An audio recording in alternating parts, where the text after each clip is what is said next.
আজকের আলোচনাটা শুরু হচ্ছে 1400 বছরের পুরনো এক ভবিষ্যৎবাণী দিয়ে। ভবিষ্যৎবাণীটা ছিল বেশ অদ্ভুত। বলা হয়েছিল মুসলিমদের সংখ্যা বাড়লেও তাদের ক্ষমতা থাকবে না। একটা সময় ছিল প্রায় 1000 বছর ধরে মুসলিম বিশ্বই ছিল বিজ্ঞানের কেন্দ্রবিন্দু, কিন্তু একটা সিদ্ধান্তই সব পাল্টে দেয়। ওসমানীয়রা ছাপাখানাকে প্রত্যাখ্যান করে আর ইউরোপ এগিয়ে যায়। প্রথম বিশ্বযুদ্ধের পর মুসলিম বিশ্বকে ভাগ করা হয় আর জন্ম হয় ইসরায়েলের। কিন্তু এর মাঝেও কেউ কেউ রুখে দাঁড়ান, যেমন সৌদি আরবের বাদশাহ ফয়সাল। তিনি তেলকে অস্ত্র হিসেবে ব্যবহার করেন, যা আরব দেশগুলোকে এক করে বিশ্ব অর্থনীতিকে নাড়িয়ে দেয়। কিন্তু তার এই প্রতিরোধ হঠাৎই থেমে যায়। তাকে হত্যা করা হয়। মনে হচ্ছিল আর কেউ সাহস পাবে না।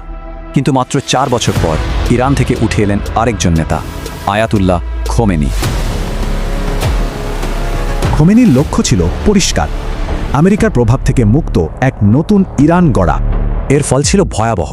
দুটি মুসলিম দেশ, ইরান আর ইরাক, 8 বছরের এক বিধ্বংসী যুদ্ধে জড়িয়ে পড়ে।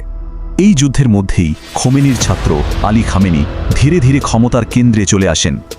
সর্বোচ্চ নেতা হওয়ার পর খামেনির সামনে আসে নতুন এক প্রতিপক্ষ, বেঞ্জামিন নেতানিয়াহু।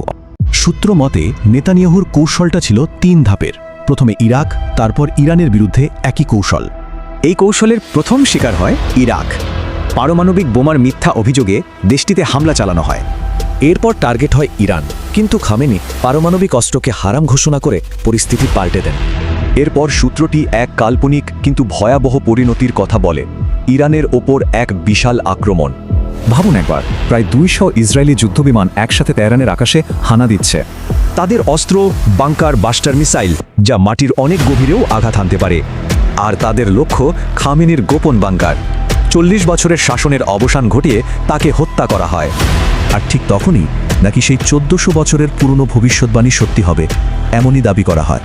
প্রশ্নটা হলো, ইরাক, সিরিয়া, ইয়েমেন আর ইরানের পর এরপর কার পালা?